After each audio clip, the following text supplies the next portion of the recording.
Most starfaring sailors would say aye aye captain, but I'll be saying aye aye aye captain in this review. Oh god, I hate myself already for saying that. It sounded better on paper. III is a shmup or a shoot 'em up that's available for PC, Nintendo Switch, Xbox One and PS4, which is the version you see on your screens. And I've seen a bit of a resurgence from the shmup genre of late, a genre that I do enjoy even though I'm pretty terrible at it. But III is a really good entry point to the series because although it takes itself seriously and offers an awful lot of customization, it's not actually terribly difficult and is really lenient on you as a player. You'll start off in III with a very basic ship and you'll kind of move left and right and you'll be able to shoot just general bullets out in front of you. From there you'll be able to then customise through different designs that you'll unlock through playing the different 20 missions that are there. You'll get alternative bullet layouts, missiles and their layouts as well. Then you'll start to unlock and upgrade lightning attacks, laser beams, nuclear strikes and shields. And they're all very handy in their own context, particularly in the end of mission boss battles. Get your teeth in, Simon, so that you can actually get through and attack these bosses without being overwhelmed by firepower. The emphasis here is on replayability of missions because you'll be aiming for 3 stars, which is when you've then killed 100% of the enemies on screen. And to do that, you'll need to also upgrade your manoeuvrability and speed of your ship as well. All of this comes as really wide customization, and there's no particular right or wrong kind of layouts or loadouts, so to speak. It's very much around personal preference, but you will, as you go progressively through the game, get stronger and stronger ones. You just have to be happy enough to swap them out for them to have a really decent pattern for you to be able to feel comfortable with them. Level design is generally quite good. You're never really truly overwhelmed on the screen, and what you can do is, because you're constantly coming back and you'll be able to take away any money that you've earned from those missions straight to your hub to then plough into upgrades or carry through to your next run. No death is without progress, and that's what I really liked about III. Sometimes with games that require you to constantly replay stuff, you don't feel like you're getting anywhere, whereas what you may find is that with some missions you'll be able to clear them but just with 1 star and like 80% of the enemies killed.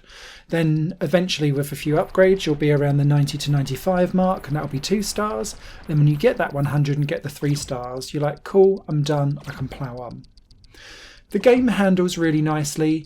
There is only one weird kind of tech bug that I found, and it's whenever you very firstly play a game, whenever you switched it on a PS4 version, the very first explosion always would hang the game for about a second, and then it's as if it goes, right, I've loaded in the explosion textures now, I'm good to go. And the game ran absolutely perfectly every time after that, but every time I start the game, the very first explosion always hangs the game for a second. If you can look past that really tiny little issue, and the fact that actually the game is quite easy to play and very easy to beat, particularly as you can continuously build your load up over time. When you're playing on easy or medium modes, you won't necessarily run into a challenge too much. It's when you'll get into the hard mode, and it's less around there being more enemies on screen. Instead of that, what they've just done is increase the health bar and the power rate of an impact of a weapon to you.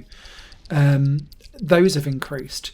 And what I'd have really liked to have seen with III to kind of lift it into the real true upper echelons of a shoot 'em up would have been to have more of things on screen in the harder difficulties, not just bigger, chunkier health bars.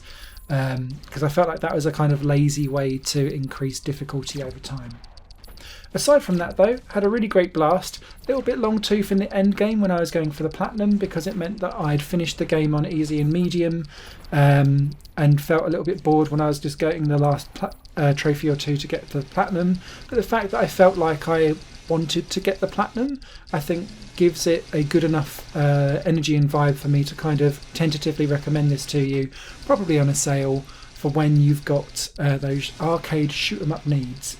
It's nowhere near going to be like a cave style, like oh hail glory to all of the different shoot 'em up games that are out there.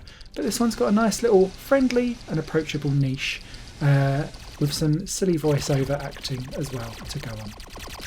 So that's III. I'll say III Captain. Oh God, I can't say anything in this review.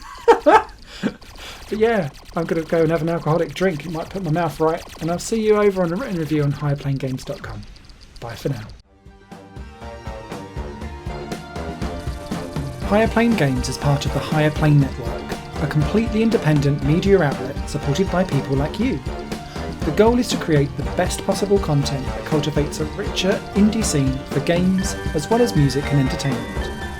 To find out more and to get involved, visit patreon.com/higherplane-network. Your support makes all the difference, and in return you'll gain access to bonus content and downloads. Thank you for watching.